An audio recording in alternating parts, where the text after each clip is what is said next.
Hello there everyone, we're back with the first overview video in a long time, and this is going to be one of the most unique phones in my collection, the Panasonic KX-TG2583S.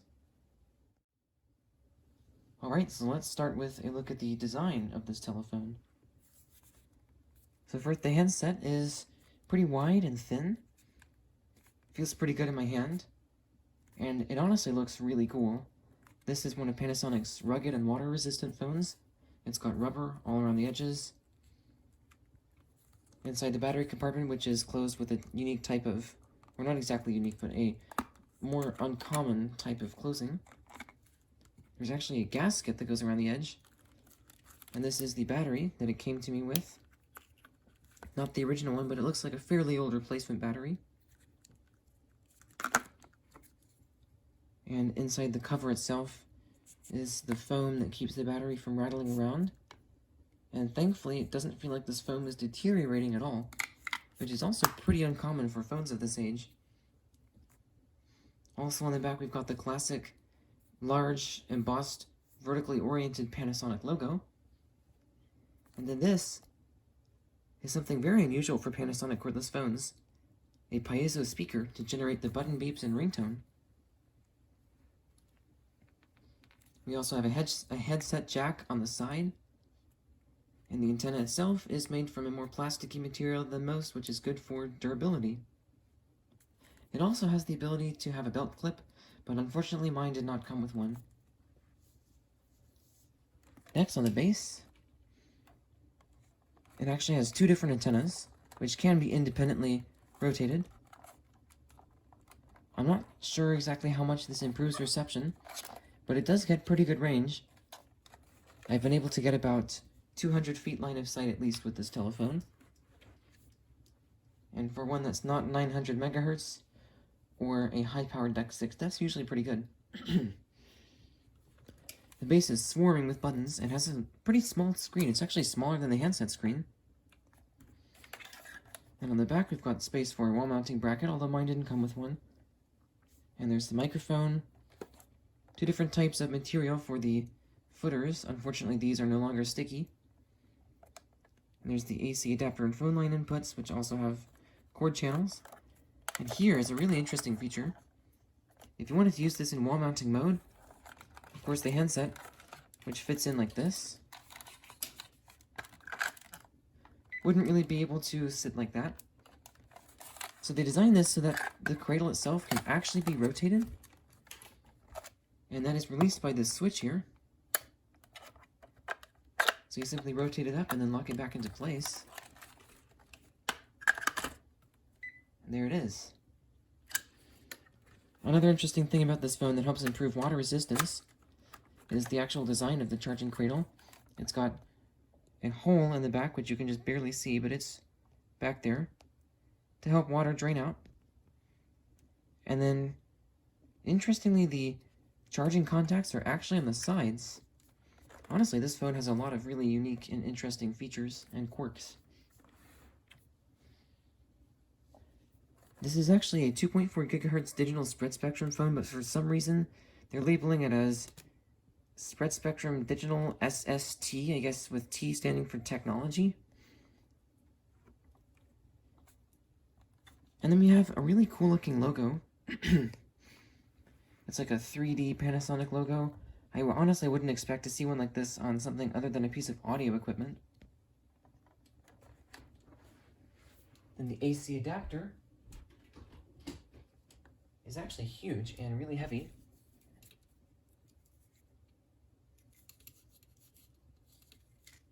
And it outputs 9 volts DC at 850 milliamps, center negative.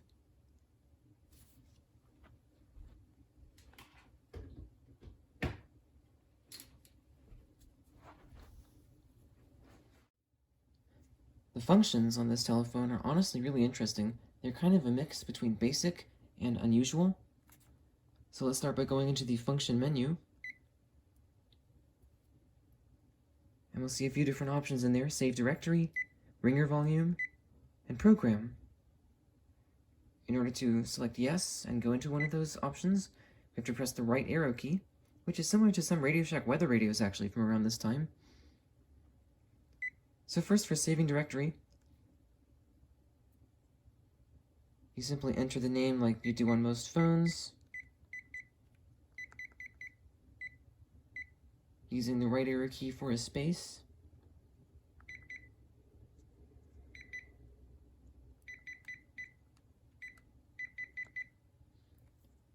And then in order to get access to extra characters, you use the number 1.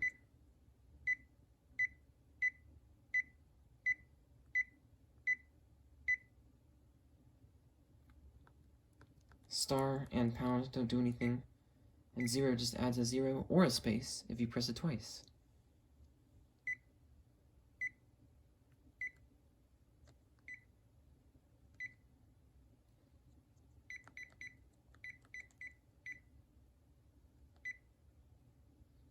And then before you save it, it shows you what you've entered. You can edit it if you need to by pressing up, or save it by pressing right. Also, the whole time you've been in here, there's a phone book icon that has been on the screen. Alright, that entry is in there. Now ringer volume. It only has 2 different levels, low and high. Low is very quiet and high is not too loud. Low is the same volume as the button beeps, actually. And honestly, I've never heard this ringtone on any other Panasonic phones.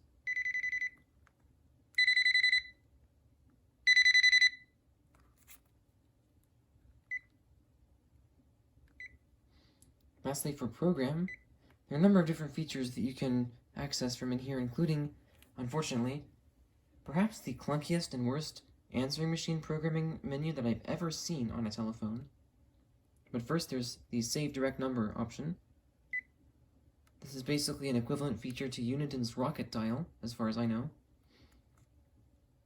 So you can simply enter in the phone number.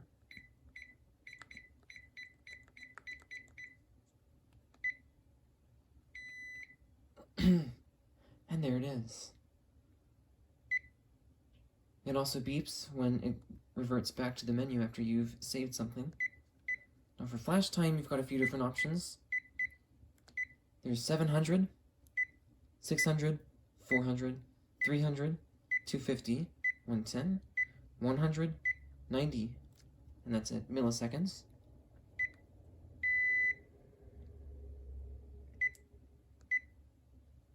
For line mode, I still don't really know what this does, but most Panasonic phones have this option. Line mode can be set to either A or B, and it usually is defaulted to B. Then dial mode, tone and pulse.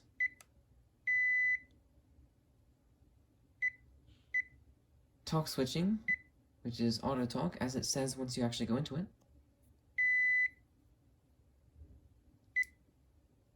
And lastly, TAD program, or telephone answering device program. And here we go. It says answering system setting C base unit. So now, unfortunately, the screen on the base unit does not have a backlight, but we can see it's showing us a few different options. So you press 0 to set the day and time, 1 for remote code, 2 for number of ring, and 5 for recording time. So let's begin by setting the date and time. I guess you just have to enter all of these functions on the base itself. So as you can see, it's not doing anything, and that is because you actually have to press the buttons on the handset while looking at the base screen. This is so weird. Oh, let me turn up that voice for you. Okay, so now we are in time setting mode. Pressing star will switch between AM and PM, and pressing pound will scroll through the days. So today's Tuesday, I'll go ahead and start with that. Monday.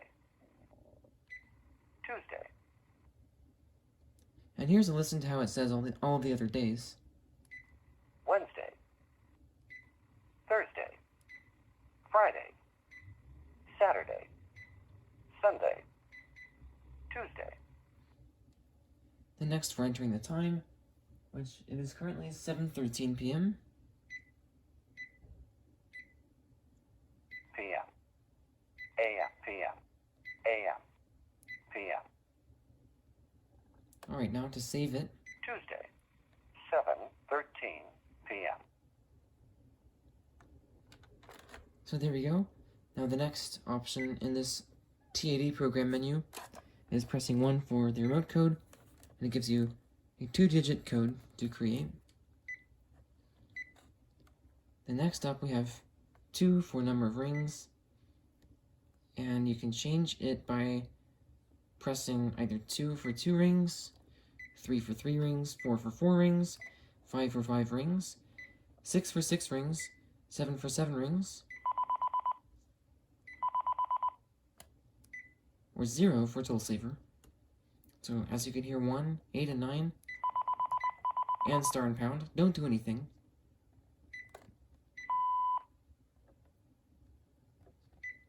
Then lastly, recording time. You press 1 for 1 minute, 2 for 3 minutes, and 3 for greeting only. None of the other buttons do anything.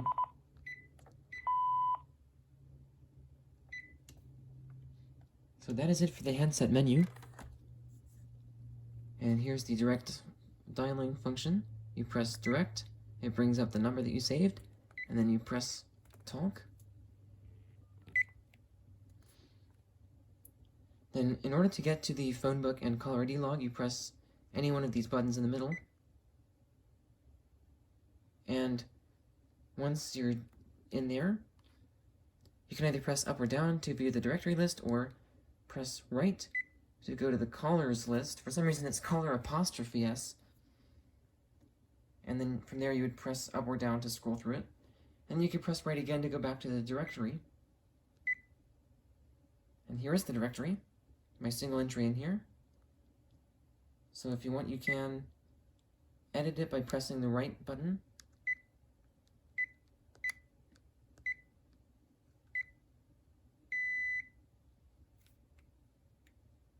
And you can delete it by pressing the intercom clear button and confirming it. And then you can call it like this.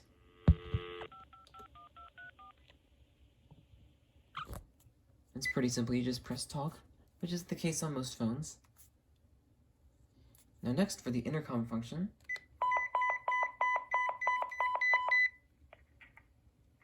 And now it's actually automatically, answered. So this is how it sounds. I'm speaking into the handset while holding it up to my ear. I'll hold up the speaker on the base to the camera for you. And now while holding the handset speaker up to the camera, I'm speaking into the base microphone. And now I have it turned up all the way, so maybe you can hear me a little bit better.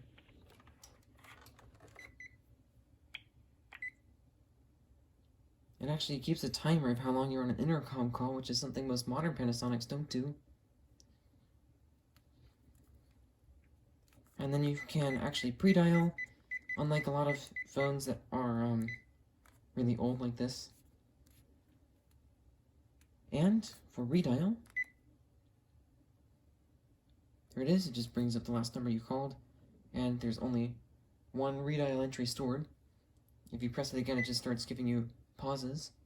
And you can also use this button to add pauses when you're pre-dialing or saving a number into either the phone book or the direct number. And then lastly, this button is actually pretty cool. It begins remote answering machine playback, and to exit that mode, you just press it again.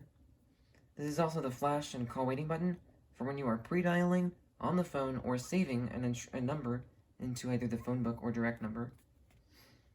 So when I press this, you can hear it start to talk from the answering machine. No new messages. Press 4 to play back new messages. Press 5 to play back all messages.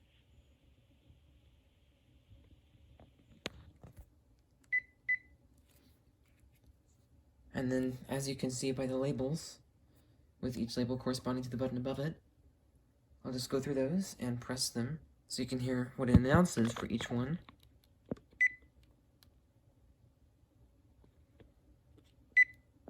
Oh, sorry, it timed out.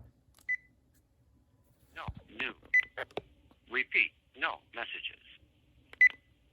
Skip. No messages. New message. Play back. No new messages. All message. Play back. No messages. Answer off. Answer set. Answer off. Press 4.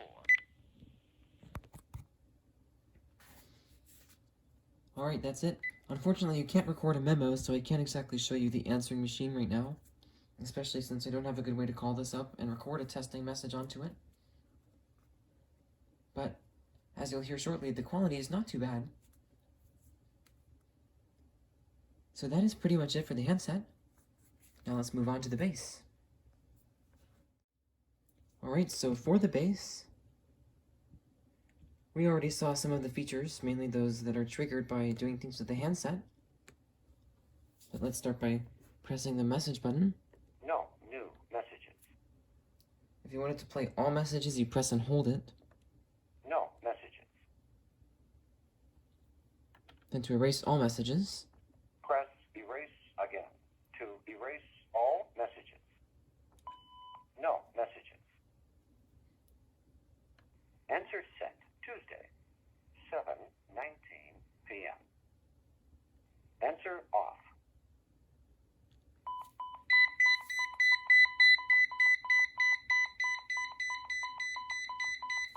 on this end it does not answer automatically. You actually have to press intercom. So here we are once again. Unfortunately, you can't pre-dial on the bass, although something cool to point out is that it actually has this interesting style of lettering on here. They're kind of off to the side and curved around. I've never seen that before. And for redial, let me just make sure that it's not going to show a personal number in there. Oh yeah, I just remembered. You can't actually redial until you're already on the phone. Then from there it gives you pauses. Now for the greeting, you can actually hear how the answering machine quality sounds. Hello, we are not available now. Please leave your name and phone number after the beep. We will return your call. So that's the built-in voice. But now in order to get a better test, I'm going to record my own greeting in here by pressing and holding it. Record greeting after the beep. This is a test and greeting on the Panasonic KX-TG2583S. And now I have it about half the distance away that it was to my mouth. And now I'm speaking directly into the microphone.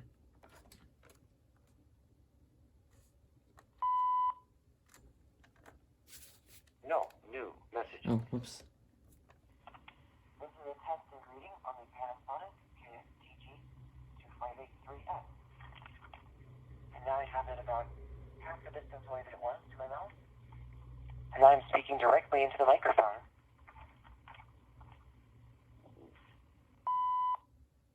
So as you can hear, the pickup was not that great, but it did sound really good when I was speaking directly into the microphone. And the quality is actually pretty good. Although unfortunately, it sounds like on mine there's like a slightly distorted sound to it, but that's not just with the answering machine. I think the speaker may be loose or something, I'm not sure. So next we have the flash button, which doesn't do anything, of course, when you're not already on the phone.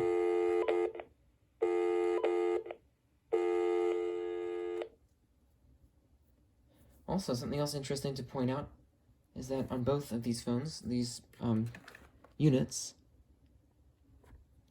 when you're adjusting the volume, it just says loud. So I guess that must stand for loudness. Just something else that I've never seen on any other Panasonic phone, or any other phone at all for that matter. Now to get access to the caller ID and phone book logs, you press either the up or down buttons, and then press the side button to get into the directory list, and from there you can also press the side button again to go to the callers list.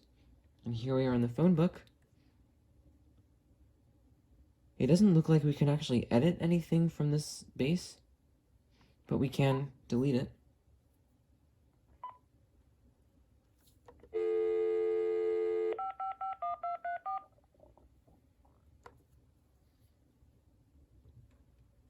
And then here's just how the tones sound.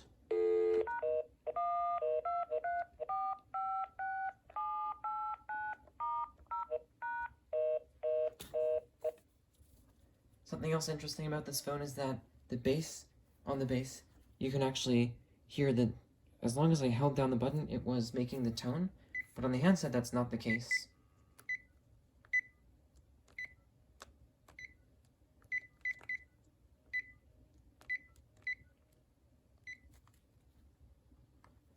Oh, actually, I forgot to show you already. This changes the channel. And it may not seem to do much good because this is, after all, a DSS phone. And in fact, it doesn't even take very long at all. It's hardly a convincing channel change, but it does seem to work when it is getting interference.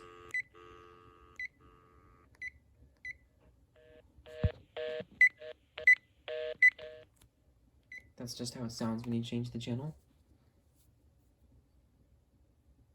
So lastly, for the ringer on the bass, this is something that's pretty cool. Some older Panasonic phones, it seems, have this thing where instead of like most, especially of the newer ones, where they play the ringtone, which as I'm sure you know, consists of two alternating tones, one's lower and one is higher in pitch.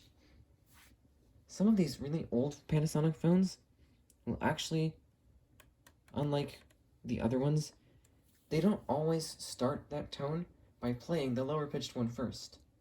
Sometimes they'll play the higher pitched one first. And it's only sometimes that it does that, so I can't guarantee that it will right when I do this, but let's see if it will. Nope, it sounds normal now. As you can hear, the lower pitched tone comes first. No. Alright, I think I got it to where it'll now do the higher pitched tone first. Nope. There we go. Did you hear it? Yep, there it is.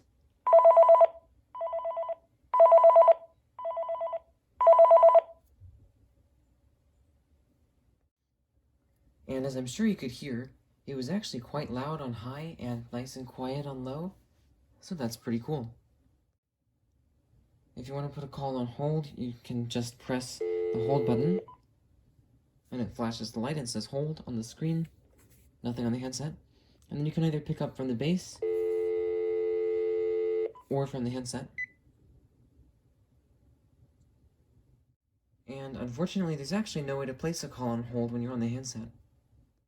Now, for ringing up this telephone, I'm actually going to try something that I've never done before. I currently have it on hold with my sound quality test number that I like to use. And basically, once I hang up from this, I have it set up to where the phone line will ring it back. And I'm actually going to have this answering machine answer the call. That's what I've never done before. So hopefully I can get it to record some of the sound quality test line.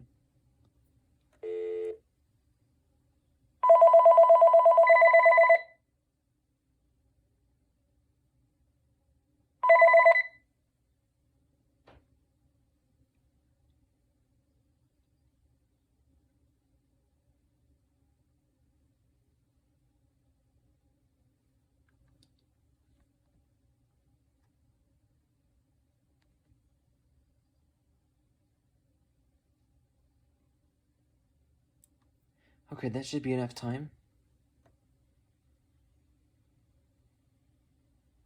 The number you have reached. Alright, let's check the message. 1. New message. Recording an error. Please check the number and try your call again. Thank Thursday, 1:52 p.m. End of final message. Okay, I guess that sounds okay. Now, I actually wanted to have it ringing for longer. I forgot to reset the ringing time, so let's set that up. And then you can hear it ringing more than just 1.5 times.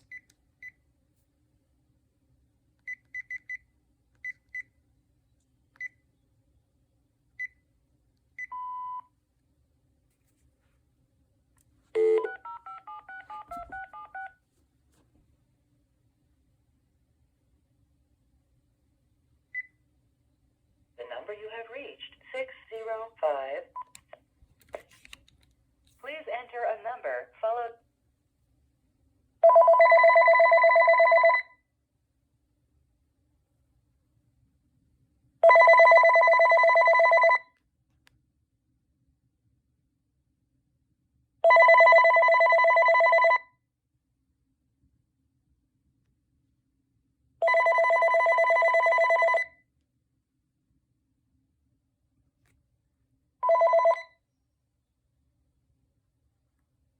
Reached 6.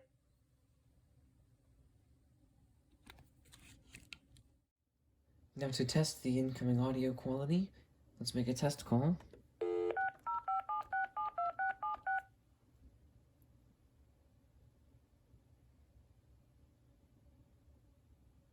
The number you have reached, 605-767-2676, is not in service.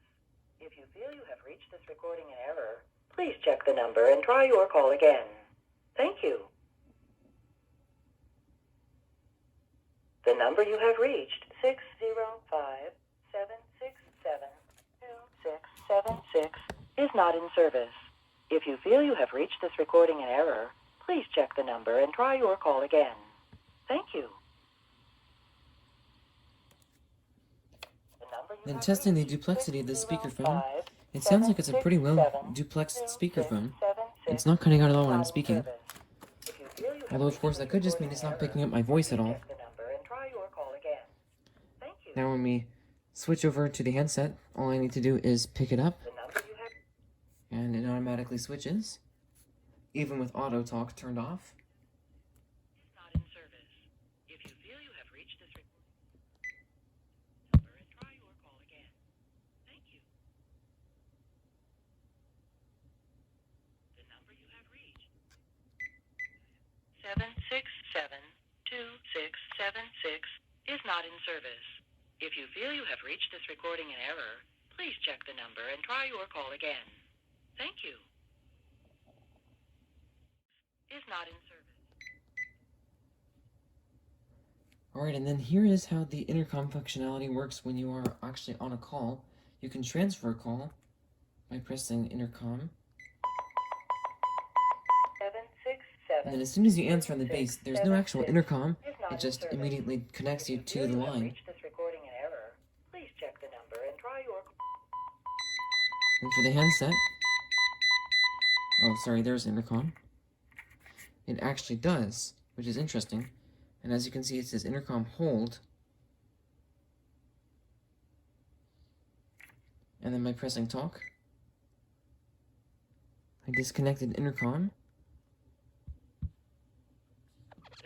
and reconnected. Sorry, just couldn't hear it talking for a second. To the sound quality test line. Another unusual thing about this phone is that whenever you are already on the phone with one of these units and press a button on the other one, the one that was already on immediately disconnects itself. So I just got the backlight on so you can see the screen, and then as soon as I press speakerphone on the base, If you feel you have the handset disconnects. error, please check the number and try your call again. And the same thing happens when I press talk on the handset. There went the lights.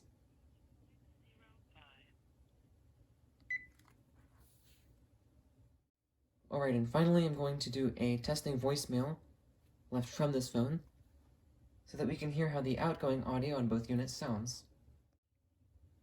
Alright, let's take a listen. Saved voice messages. First, new voice message received today at 7:29 p.m. This is a testing message from the Panasonic KX-TG2583S. I'm starting on the handset, and when I switch over to the base, it automatically switches and disconnects the handset like this. Now, I'm on the base, and you can hear how it sounds when I hang up the handset.